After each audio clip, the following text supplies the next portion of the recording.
Capítulo 7. Subconsciente, tendência voltada para a vida. Mais de 90% da vida mental do homem é subconsciente. Se não usamos esse poder maravilhoso, condenamo-nos a viver dentro de limites muito estreitos. Os processos do subconsciente são sempre construtivos e voltados para a vida. O subconsciente é o construtor de nosso corpo, ele dirige todas as funções vitais. Trabalha 24 horas por dia e jamais dorme. Faz tudo o que pode para nos ajudar e evitar que qualquer mal nos aconteça. Em contato com a vida infinita e a sabedoria sem limites, seus impulsos e ideias orientam-se sempre para a vida. As grandes aspirações, inspirações e visões de uma vida mais elevada e nobre têm nele sua origem. Não podemos discutir racionalmente nossas convicções mais profundas porque elas não nascem na mente consciente, mas no subconsciente.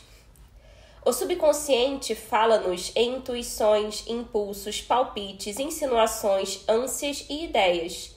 Está sempre nos dizendo para nos elevarmos, transcendermos, crescermos, avançarmos, nos aventurarmos e escalarmos maiores alturas. A ânsia de amar, de salvar a vida de outrem, provém das profundidades do subconsciente. Durante o grande terremoto e incêndio em São Francisco, em 18 de abril de 1906, por exemplo, inválidos e aleijados, recolhidos ao leito durante longo tempo, levantaram-se e praticaram prodígios de bravura e resistência. Neles aflorou o desejo intenso de, qualquer que fosse o perigo, salvar outras vidas. E o subconsciente respondeu-lhes dando-lhes as forças de que necessitavam. Grandes artistas, músicos, poetas, oradores, escritores sintonizam com o subconsciente e dele recebem estímulo e inspiração. Robert Louis Stevenson costumava, antes de dormir, encarregar o subconsciente de bolar histórias enquanto dormia, e formou o hábito de lhe pedir que concebesse uma boa história, vendável, quando caía o saldo de sua conta corrente. Segundo Stevenson, a inteligência da mente mais profunda lhe dava a história, episódio por episódio, como se fosse uma novela. Esse fato demonstra que a mente subconsciente pode, por nosso intermédio, falar em termos nobres e sábios sobre os quais a mente consciente nada sabe. Em muitas ocasiões, Mark Twain confessou que jamais trabalhou na vida. Todo o seu humor e as histórias notáveis foram resultado de sua capacidade de obter acesso ao tesouro inesgotável do subconsciente. Como o corpo retrata o funcionamento da mente?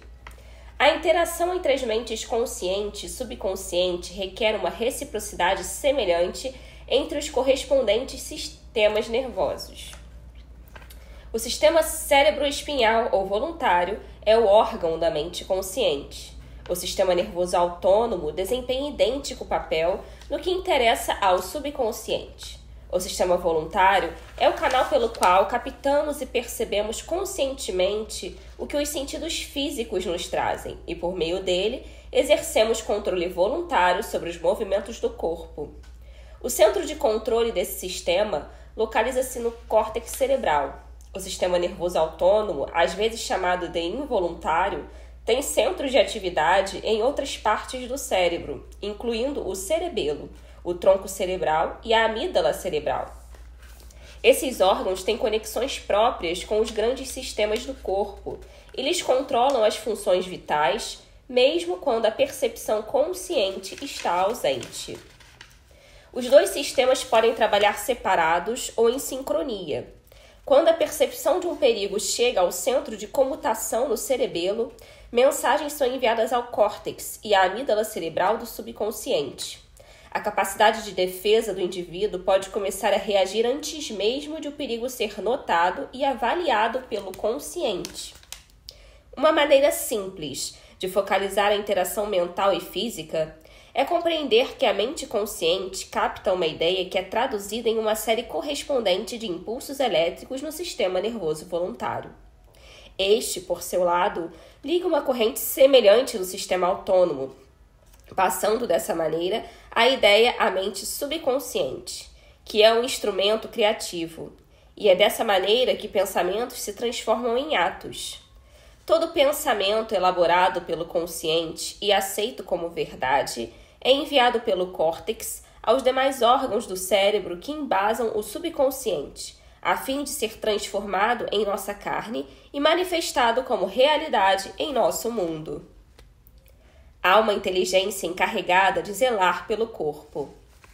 Quando estudamos o sistema celular e a estrutura dos órgãos, tais como olhos, ouvidos, coração, fígado, bexiga, etc., descobrimos que eles consistem em grupos de células, que por sua vez formam a inteligência coletiva que lhes permite funcionar em conjunto. Eles recebem ordens e executam-nas de forma dedutiva, atendendo a uma sugestão da mente mestra, o subconsciente. Um estudo cuidadoso de organismos unicelulares mostra-nos o que acontece em nosso corpo complexo. Embora não possua órgãos, o organismo unicelular ainda assim fornece prova de ação e reação mental ao desempenhar as funções básicas de movimento, alimentação, assimilação e eliminação. Muitos dizem que há uma inteligência que cuidará de nosso corpo se a deixarmos agir. Em certo sentido, isso é verdade. O problema é que a mente consciente interfere sempre com sua prova sensorial, baseada em aparências. Disso resulta o poder das falsas crenças, medos e meras opiniões. Quando medos, falsas crenças e moldes negativos de pensamento são levados a produzir uma impressão no subconsciente, por meio de condicionamento psicológico e emocional, ao subconsciente não resta alternativa a não ser agir de acordo com as especificações da planta arquitetônica que lhe é oferecida. O subconsciente trabalha ininterruptamente para o bem geral. O eu subjetivo existente em todos nós trabalha sem descanso para o bem geral, refletindo o princípio inato de harmonia residente em todas as coisas. A mente subconsciente tem vontade própria e é incontestavelmente real. Funciona dia e noite, quer queiramos ou não. É a construtora de nosso corpo, embora não possamos ver, ouvir ou sentir coisa alguma enquanto ela o constrói. É um processo que se desenvolve em silêncio. O subconsciente é dotado de uma vida própria que sempre se volta para a harmonia, a saúde e a paz. A norma divina nele operante busca expressar-se através do homem em todas as ocasiões. Como o ser humano interfere no princípio inato da harmonia. Se queremos pensar de modo correto, científico, temos que conhecer a verdade, ou, como diz o versículo, conhecereis a verdade e a verdade vos libertará. João 8,32. Conhecer a verdade significa estar em harmonia com a inteligência e poder infinitos da mente subconsciente, que sempre se move na direção da vida. Todos os pensamentos e atos desarmônicos, sejam motivados por ignorância ou intencionais, resultarão em discórdia e limitações de todos os tipos. A ciência nos diz que construímos um novo corpo a cada 11 meses, de modo que, do ponto de vista físico, temos, na verdade, apenas 11 meses de idade. Se reintroduzimos defeitos no corpo através de medo, raiva, ciúme e má vontade, só temos que culpar a nós mesmos. Somos a soma total de nossos pensamentos. Podemos nos recusar a abrigar pensamentos e imagens negativas. Se queremos afastar a escuridão, acendemos uma luz para combater o frio. Usamos aquecimento. A maneira de eliminar o pensamento negativo consiste em substituí-lo por bons pensamentos. Afirme o bom e o mal desaparecerá. Porque é normal ser sadio, cheio de vida, forte e anormal ser doente. O recém-nascido normal é inteiramente sadio. Todos os órgãos funcionam com perfeição. Esse é o estado natural e temos o dever de nos manter sadios, cheios de energia, fortes. O instinto de autoconservação é o mais forte da natureza humana e constitui a verdade inerente mais poderosa, sempre presente, sempre em ação. Todos os pensamentos, ideias e crenças terão que funcionar necessariamente com potência máxima quando estiverem em harmonia com o princípio inato de vida existente em nós e que sempre procura preservar-nos e proteger-nos em todos os sentidos. Segue-se dessas palavras que a condição normal pode ser restabelecida com maior facilidade e certeza do que condições anormais podem ser induzidas. É anormal adoecer. O estado de doença simplesmente significa que você está combatendo a vida e abrigando pensamentos negativos. A lei da vida é a do crescimento. Toda a natureza dá testemunho da operação dessa lei ao expressar-se silenciosa e ininterruptamente pelo crescimento. Onde há crescimento e manifestação, forçosamente há vida. Onde há vida, precisa haver harmonia. E onde há harmonia, há saúde perfeita. Se seus pensamentos estão em harmonia com o princípio criador da mente subconsciente, você sintoniza simultaneamente o princípio inato da harmonia. Se remói pensamentos que se chocam com o princípio da harmonia, eles se agarram a você, fustigam-no, enchem-no de preocupações e finalmente geram doença. Se insistir neles, possivelmente provocarão a morte. Na cura da doença, temos que aumentar a entrada e distribuição das forças vitais do subconsciente através de todos os nossos sistemas. Isso pode ser feito eliminando o medo, a preocupação, o ciúme, o ódio e todos os demais pensamentos destrutivos. Esses pensamentos tendem a danificar e destruir nervos e glândulas, tecido corporal que controla a eliminação de todo material de refúgio e mantém o organismo em estado de pureza. A cura da doença de Pote. A doença de Pote, ou infecção tuberculosa da coluna, era antigamente um flagelo para crianças. Uma delas, Frederick Elias Andrew, de Indianópolis, Indiana, contraiu a doença que o transformou em uma criança torta, incapaz de andar e que era obrigada a arrastar-se sobre as mãos e os joelhos. Os médicos consideraram o caso incurável. Andrew recusou-se a aceitar tal veredito. Começou a rezar, formulou sua própria afirmação, repetindo-a inúmeras vezes por dia e absorvendo mentalmente as qualidades de que necessitava. Eu sou completo, perfeito, forte, poderoso, amoroso, harmonioso e feliz. Essa prece era a última coisa que pronunciava antes de ir dormir à noite e a primeira pela manhã. Orava também pelos outros, enviando-lhes pensamentos de amor e saúde. Tal atitude mental e maneira de orar voltou-lhe multiplicada muitas vezes. Fé e perseverança geraram enormes dividendos. Quando pensamentos de medo, raiva, ciúme ou inveja lhe ocupavam a atenção, imediatamente acionava na mente a força contrária da afirmação.